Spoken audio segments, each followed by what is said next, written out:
Saya tanya nih, kenapa kita sholat? Tuh, udah puluhan tahun sholat, nggak tahu kenapa harus sholat. Satu kan jelas tadi saya jawab kan, membuktikan keimanan kita kepada siapa? Allah. Itu baru hablum minallahnya. Sedangkan dalam Islam itu kan dua konsepnya, hablum minallah, yang kedua hablum minal makhlukat. Bukan hanya dengan manusia, dengan hewan, dengan tumbuhan dan sebagainya. Nah, kalau yang pertama kaitan dengan Allah, selesai kita. Begitu salam, selesai dengan Allah. Kaitan dengan manusianya apa? Maka muncullah Quran surah ke-29 ayat ke-45. Innas salata tanha 'anil fahsya'i wal munkar. Kaitan dengan manusianya, setelah salat itu, salat yang benar ditunaikan mampu merubah orang yang salat itu menjadi lebih baik, terbebas dari dua sumber keburukan, baik fahsya yang bersumber dari syahwat, zina, pornografi, porno aksi, LGBT, kata-kata jorok. Jadi nggak ada orang sholat kalau sholatnya benar itu kata-katanya kotor tuh nggak ada. Nggak ada orang sholat yang terjebak LGBT. Nggak ada orang yang sholatnya benar yang senang pornografi. Nggak ada orang yang sholatnya benar yang senang dengan perbuatan-perbuatan menyimpang. Nggak ada. Ya contoh paling gampangnya kan dulu pezina banyak di era-era dakwah Nabi Jahiliyah itu. Dan semua jenis zina mereka itu khatam.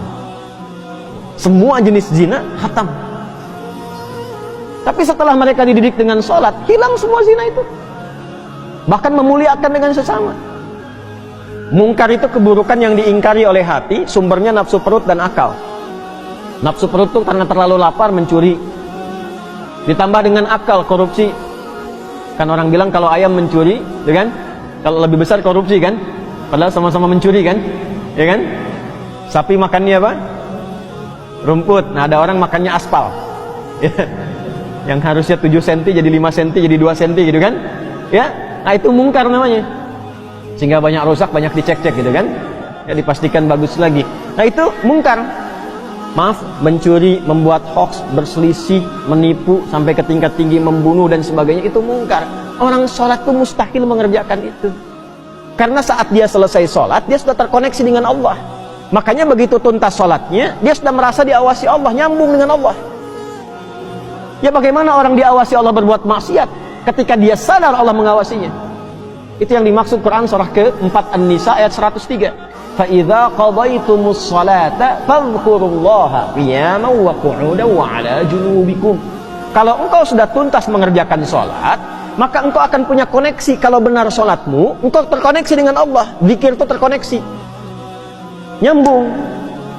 Kalau merasa belum connect karena banyak pikiran dunia, padahal harusnya dibuang. Ya, makanya saat sholat kan kita mengangkat begini kan?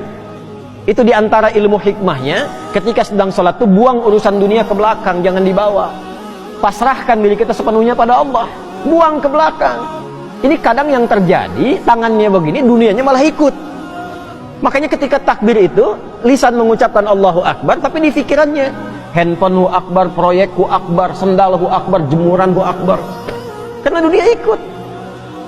Kan? Sering terjadi begitu ya? Ya? Kembali. Nah, ini yang menjadikan manfaat sholat gak diraih. Akhirnya apa? Tanha anil fahsya'i wal munkarnya gak dapat. Konektivitasnya berkurang. Untuk menutup itu pasca sholat, kemudian diajarkan zikir. Kenapa akhirnya istighfar, zikir pertama yang kita ucapkan? Kan pada sholat itu, Assalamualaikum warahmatullah. Salam itu menutup sholat.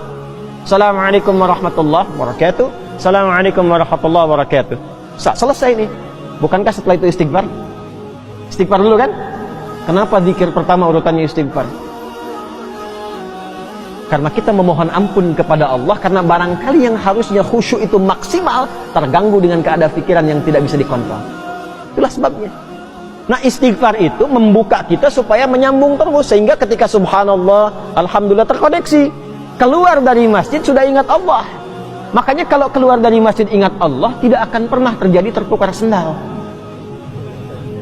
Ingat Allah. Nggak ada kehilangan kotak infak. Nggak ada. Nah, kalau keluar dari masjid saja sudah bagus, apalagi dibawa ke rumah, dibawa ke kantor, nggak akan berbuat maksiat. Nah, itu tujuannya tanha anil fahsya'i wal munkar. Nah, yang bisa menyampaikan itu dan memastikan betul-betul menjadi baik, itu ulama pendidik. Makanya di pesantren itu bukan cuma diajar di kelas, sampai di asrama dilihatin, diawasi, didoakan, dipantau perkembangannya. Nah ini beliau Hadratus Syekh ini termasuk ulama pendidik. Bahkan memastikan setelah ketiadaannya pun murid-muridnya masih bisa belajar lewat karya yang dituliskan oleh beliau. Maka muncullah kitab ini, Adabul Alim wal Muta'allim, untuk mengajarkan kepada kita, kepada siapa Anda kalau ingin belajar. Kalau yang ingin belajar pada ulama pengajar, bagaimana cirinya? Kalau ingin belajar pada ulama pendidik, bagaimana cirinya? Dan apa manfaatnya? Jelas?